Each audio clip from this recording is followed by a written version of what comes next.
के अंदर भारतीय जनता पार्टी के लोग जन आशीर्वाद यात्रा के लिए कलेक्टर को शासकीय तंत्र का दुरुपयोग करके भीड़ इकट्ठी कर रहे हैं, भीड़ ला रहे हैं। हाँ, खुशी की बात देखिए, कांग्रेस पार्टी कार्यक्रमों में हजारों लाखों की संख्या में लोग आ रहे हैं। लाने में आने में कितना अंतर है, इस बात को देखिए। सबसे घबरा के भारतीय जनता पार्टी के मित्रों के द्वारा योजना बनाई जा रही है, किस तरह फूट डालो, डिवाइड करो, इन आपस में विवाद पैदा करो, कभी दिग्विजय सिंह जी का बोलो, कभी किसी और का बोलो, ऐसा कुछ नहीं है। अब ये भूल जाए इस बात को, कांग्रेस पार्टी में यूनिटी थी, है और रहेगी, और सत्ता परिवर्तन हमारे पूरे जिलों में जा रहा है, हमारी यात्रा जा रही है। निश्चित रूप से वादे के साथ मैं कहता हूं कि भारतीय जनता पार्टी को 2013 नवंबर में इस बात का परिणाम सामने आ जाएगा, कांग्रेस पार्टी की सरकार निश्चित बनेगी। चलिए मैं आपके पास आऊंगा प्रज्ञा जी। बाबूलाल जी अब हमारी आवाज आ रही है आप पर?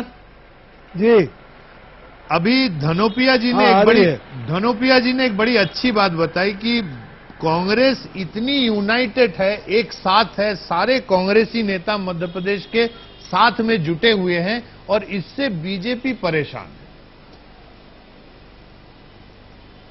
है। नहीं, हंसी अच्छा तो ख्याल है उनका। बाबूलाल जी, हंसी तो हमको भी आ रही है, लेकिन मैं आपके मुंह से सुनना कभी एक हो नहीं सकेगी। नहीं, उनका ख्याल बहुत अच्छा है और भगवान कह रहे कि कांग्रेस एकजुट हो जाए। इसकी आवश्यकता इसलिए पड़ती है एकजुटता की कि जनता सब देख रही है पिछले 10 साल से कि कांग्रेस का संगठन कहाँ है। केवल नेताओं के इकट्ठे होने से संगठन मजबूत नहीं होता। संगठन तो मतदान केंद्र से लेके ब्लॉक तक, ब्लॉक से लेके जिले तक, जिला से लेके संभाग, संभाग से लेकर के प्रदेश होता है। अब ये संगठन तो चलाते नहीं है, सरकार के भरोसे संगठन चलाते हैं और इसलिए कभी एकजुटता रहेगी नहीं।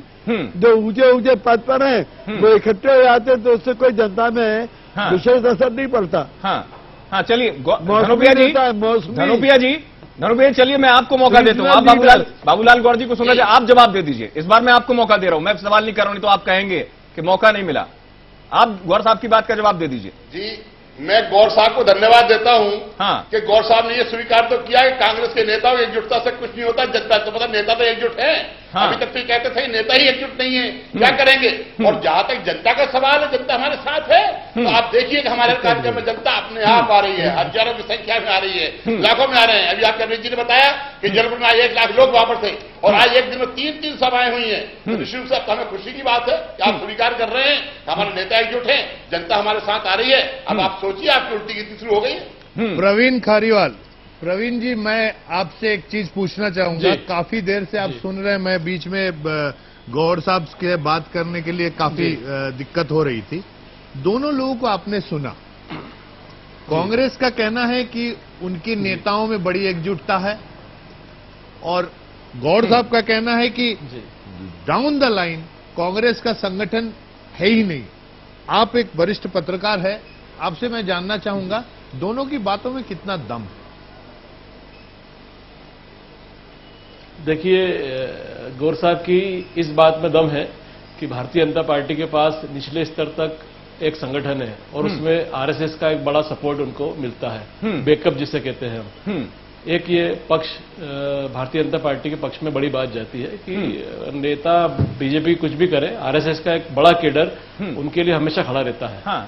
इसके ठीक उलट कांग्रेस के पास निचले बूथ स्तर तक के कार्यकर्ताओं की कमी है और जो कार्यकर्ता हैं उनमें आरएसएस के मुकाबले कहीं न कहीं समर्पण भाव की या ज्यादा समय देने की कमी है। ये एक पक्ष सामने है और कई बार देखने में आता है। लेकिन कांग्रेस के नेता इस समय एकजुट है और वो इसलिए हैं कि इस बार 6 महीने पहले, 8 महीने पहले से ही राहुल गांधी ने पूरा दबाव देकर रखा है, क्योंकि कार्यकर्ताओं से लगातार वो मिले हैं और कार्यकर्ताओं ने एक ही बात की है कि यदि मध्य प्रदेश के सारे नेता एक हो गए तो हमें सरकार बनाने से कोई नहीं रोक सकता। इसलिए सबसे पहली शर्त राहुल जी ने यही रखी है कि भैया आप सारे नेता एक हो, एक साथ दिखें और उसी के तारतम्य में जगह जगह ये लोग एक साथ जाते हैं और हो सकता है एक आध जगह दिग्विजय सिंह ना पहुंचे, लेकिन एक बड़े नेता इस पूरे अभियान से अभी भी गायब हैं, जिनकी बात यहाँ नहीं हो रही है। सुरेश पचौरी जी, जो पूर्व प्रदेश कांग्रेस अध्यक्ष थे, केंद्रीय मंत्री रहे और पिछले चुनाव उनके नेतृत्व में लड़े गए हैं, वो पूरे घटनाक्रम से नदारत है। धनोपिया से पूछना चाहूंगा कि वे इस समय किस रोल में है, उनकी भूमिका क्या है, जबकि उनके पास चुनाव प्रचार समिति, चुनाव मैनिफेस्टो